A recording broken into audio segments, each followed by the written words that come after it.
D-Média fan yi génn gis nañ D-Média yëngu na trop avant yëngu bi sax dañoo gis ay audio yi nga xam ne nii que ñoo ngi siy wax si président Bougane du la si taqal mooy le problème de Adji Sarr Sonko am na audio yi circulé que ñoo ngi li siy taqal mais boobu léegi dégguñ président Bougane réagir bëggoon nañ nag nga ñëw nga jox sa xalaat si loolu ngay dégg d'après aussi après audio yi ngay dégg sa tur si moo ñooy naan Bougane fii Bougane fa mais depuis loolu dégguñu nga wax si te bëggoon nañ nag nga tey jii nii fii comme ay jeunes ñoo fi nekk du la déglu nga wax quoi. ay jeunes ñoo fi nekk mais encore une fois wax naa la sànq xam nga gis nga nit doo dégg ñu ne la tëll rek après nga jàpp ne damm na loolu nga xam ne tudd nañ ma ci ban ma ci tuddee ñu bokk ci seen biir ñoo njëkk génn weddi ko ñu bokk ci seen biir ñoo njëkk génn weddi ko ñi nga xam ne dañ ci laale ñoom ci seen bopp weddi ko naa la dañ doon wax Bougane est un pion de Macky bi ñël Macky ñëwee ñu jël safara di ko teg ci Macky ñu gis ne tëj nañu Sen TV ak Zik FM boole ñaari support yépp tëj xam nga loolu kon mënoo continuer di waxati loolu soo ko waxee waxi dof ngay wax il fallait avoir autre chose à mettre sur la table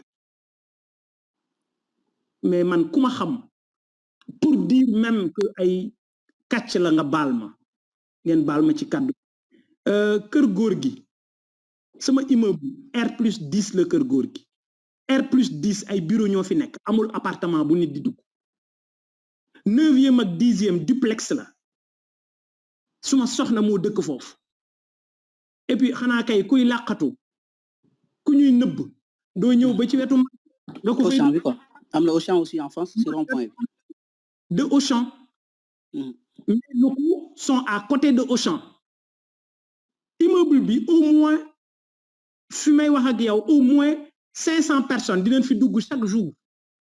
donc il faut savoir raison garder gis nga am na waxu caaxaan ak ñàkk fayda yoo xam ne wax dëgg yàlla man li muy ruum bi sax comme ruum la moo tax ma wax ci mais bu doon ci yeneen situation duma ci wax duma ci leeral lenn parce que le sëñ Abdoul Ahad Mbacké mu baax ma waxoon rek sëñ Fallou nga baal ma bu baax ba waxoon rek gor mënula dëkk di tuuma déedéet. ok président ok man donc bon Sénégal yi seetlu nañ problème Adji Sarr ba mu amee Bougane en tant que bu yow yaay njëkk a jug dem kër Ousmane Sonko jàppale ko ba dem nañ sax ba sa télé ñu coupé signal bi indi la ay problème mais lan la y a un problème entre Bougane et Sonko wala militants yi ñu am problème mais ma ne actuellement man je n'ai pas de problème avec Ousmane Sonko. Ousmane Sonko c'est un Sénégalais qui a tracé son terrain, qui a tracé son chemin du monde, qui est en train de se battre. Ak nu mu mën a demee c'est quelqu'un qui aujourd'hui fait la fierté de la jeunesse sénégalaise. Il faut ñu nangul man awma problème ak kenn soutien bi ma amoon démb ci Ousmane Sonko même soutien boobu laa amaat ci moom ci dossier bii ba ma jàkkaarloog moom dama confiance en toi mais notre justice fut-elle mauvaise elle reste quand même notre justice demal nga wu c'est ce que je lui dis xam nga man nga baal ma man duma wax mukk nit lu ko neex ngir wut plaisir nit wala neex nit man duma doxale noonu ñi ma xam sax xam nañ ne Bougane dafa carré nit la koo xam ne bu ma la ragalee wax dara mun naa fa toog di jooy bul sonn lu ma xalaat dama la koy wax donc li ma gëm man moom laa gëm démb moom laa gëm tey ce dossier il faut l'évacuer li ma gëm mooy confiance bi ma amoon démb ci Ousmane Sonko moom laa am tey jii ci moom li mu wax yey na ma yey na beneen sénégalais am na ñu ci d'accord am na ñu ci d'accordul mais écoutez la justice elle est là pour ça kenn ku nekk am nga sa intime conviction maintenant li nga xam ne moom mooy setal mooy leeral mais c'est la justice alors qu'on ne sait pas nag comme li may wax rek ñi nga xam ne nga baal ma ci kàddu gi ay bolle puy de lañu dañuy wut képp koo xam ne danañ ko ci laawaale wala ñu taxal ko ci man xawma ku xam ndaw si xawma ku jege ndaw si xawma ku musa xam ndaw si donc je ne vois pas pourquoi mon nom doit être cité dans ce dossier ba ñu ciy wax ay wax yu ñaaw di def daanaka ay scène pornographique di nettali mais xam nga tey ku ma fekk man may wax ak yenn sagaru nit ñi mais bu boobaa man la ñuy yedd donc comme je dis fii ci néeg bi la ñu nekk on est dans cette room c'est pourquoi j'en parle mais très honnêtement serait été dans une radio ou une télé du ma ci wax parce que gëwuma ne loolu am na njariñ pour les Sénégalais. Tic, il te reste 5 minutes, s'il te plaît. D'accord, waaw d'accord damay ñëw juste que président ma ñëw si dernière question bi gis nañ comme des médias départ yi nga xam ne ni que noté nañ ko bu Abdoulaye Mbow bi Pa Assane ak Ahmed Aïdara lu waral loolu président. Écoutez, je reste constant nee naa la xaq rabbikum dëgg rek moo dëgg yàlla moo ko moom dëgg moo njëkk te mooy mujj. Ma conviction c'est que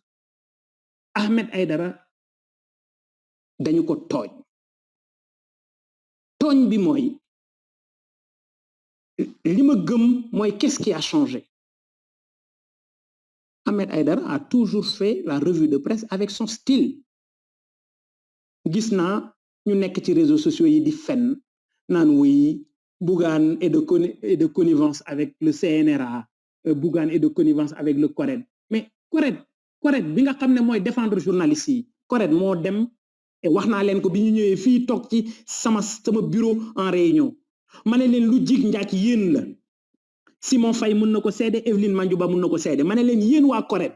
lu jig njaak yéen a parce que yéen a dem boole ji Ahmed Aïdara au niveau du CNRA du seen cër parce que je vous comprends yéen ñi ci ëpp ci yéen vous êtes dans des médias publics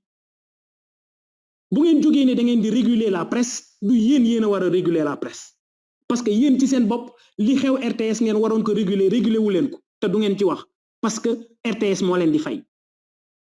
donc bu ngeen demee ba CNRA di clamer waroon ngeen jiitu ci ñëw ci ñun toog ak ñun waxtaan comme waxtaan wi ngeen ñëw di def c'est ça la réalité te mooy li ma gëm. Babacar Diagne on a échangé je lui ai dit ce que je pense qu'est-ce qui a changé entre-temps et puis man mënuma comprendre pour dire que ces gens ont un problème d'intelligence mënoo bàyyi ba Ahmed Aïdara ñàkk jot defatul revue de presse nga ne da nga koy interdire revue de presse qu'est-ce qui a changé entre-temps rien n'a changé maintenant il est juste devenu maire xanaa li muy def tey la leen déranger et on a suspendu nos antennes pendant 72 heures on a perdu 60 millions amul kenn ci ñoom wala kenn ci ñi nga xam ne ñooy dekk di ngal-ngali ku ñëw defal ñu sax un communiqué de soutien kenn parce qu'ils se sont dit Bougane c'est son problème Bougane n'est pas avec nous il faut le laisser sombrer man ku ma xamul xam naa suma bopp le CNRA a demandé que Ahmed Aïdara arrête la revue de presse même si je ne suis pas d'accord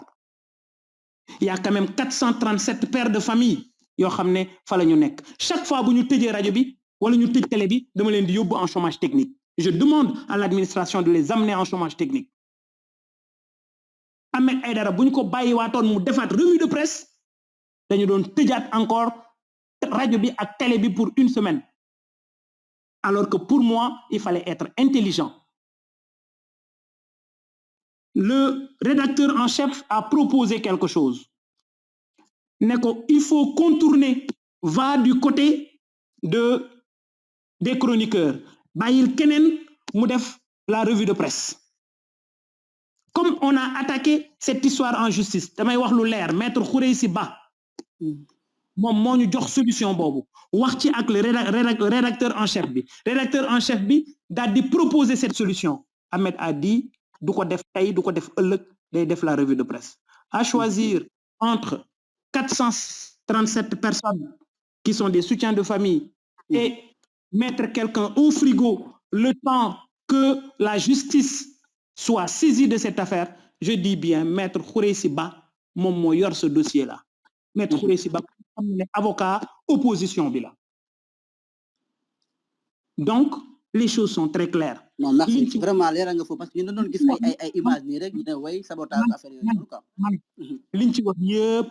ay fen. Liñ ci wax yépp manipulation la. Liñ ci wax yépp désinformation là. Des médias, c'est un groupe de presse qui est là,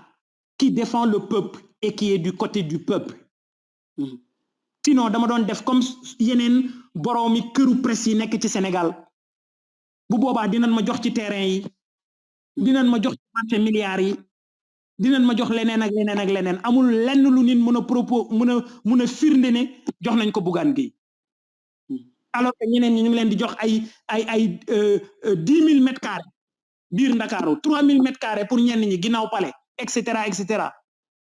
Parce que c'est des gens qui ont accepté de rouler pour le pouvoir. Moi, je dis, je suis du côté du peuple. Je m'engage pour dégager Macky Sall et ses sbires, quel que soit le prix. Bu déssé ben souhaitement bu ma wara déssé man Bougane Gueye bu ñu yaakaaré né tej des médias wala fatama wala asphyxier ma financièrement moy tax duma yeggalé fi ma jëm joom nañu parce que man at bi mu judd nit ku ragal juddu ci. Merci, Président. Aussi, le départ de Abdoulaye Mboye et Papa Assane doit se mener au Yok. Oui, mais attendez, c'est des employés comme tout autre employé. Abdoulaye Mboye, du yangi gis ne mu ngi liggéey ba légui. Abdoulaye Mboye mu ngi fofu ci biir mu ngi liggéey ba légui. Il a son projet. C'est un Sénégalais ambitieux qui a un projet d'avoir un journal avec un autre confrère. Il a ce que les gens oublient, c'est que Abdoulaye Mboye est un cadre. Il a déposé préavis de démission depuis 3 mois. 3 mois. 3 mois, Mojitu Tchaouli. Et pourtant, il est en train de conduire son business, mais il est tout le temps au niveau de la télé, c'est un chroniqueur. Donc, ça veut dire que, vertu du travail, bobu,